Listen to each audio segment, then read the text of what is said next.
The Iranian ambassador not helping anyone really with that language. He's tweeted in recent days and talk about saying we need to tone things down a bit. This is inflammatory if ever we've seen it, Chris. Yeah, Kieran, and we need to keep fairly sharp focus on what the trouble is in the Middle East, and the real trouble and where it often comes from is Iran. It is a malign government which spreads its malign influence all through the Middle East. And of course, now the big concern is what Hezbollah might do in Lebanon against the state of Israel. The last thing any of us wants to see is a wider war in the Middle East. What we do want to see is the fight in Gaza come to an end as quickly as it possibly can do.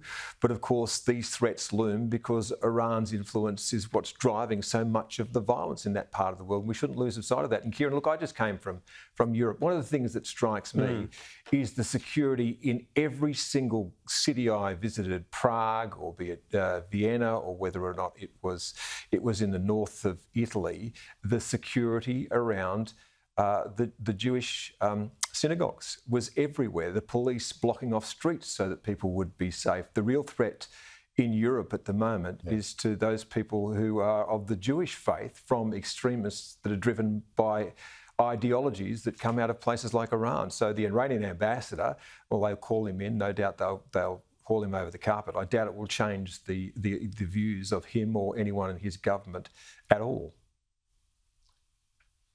The other issue I wanted to talk to you about, I know you've been in Europe, you were in the United States just before that, and obviously keeping an eye on how that race is unfolding, the extraordinary developments of recent weeks, and Harris now, it seems almost neck and neck when it comes to Trump in the polls. Yes, she's certainly given the Democrats a bounce and a bit of a spring in their step. I will say, though, that when I was in Washington, it was while that debate was live as to whether or not the president was going to stand aside.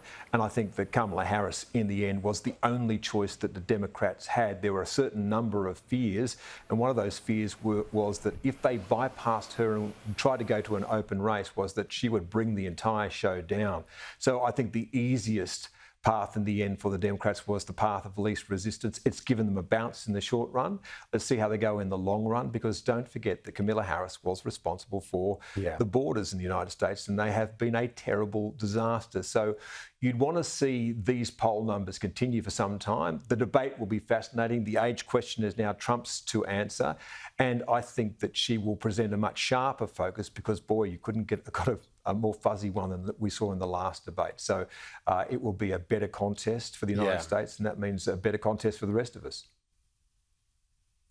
Yeah, indeed. And sometimes when there are negative opinions of a leader, it's sometimes counterintuitively it can be a positive for them when they're actually in the job, Chris, because they exceed those low expectations. So, yeah, we'll see how it unfolds with the debate and beyond. Thank you, as always. Appreciate it. Now,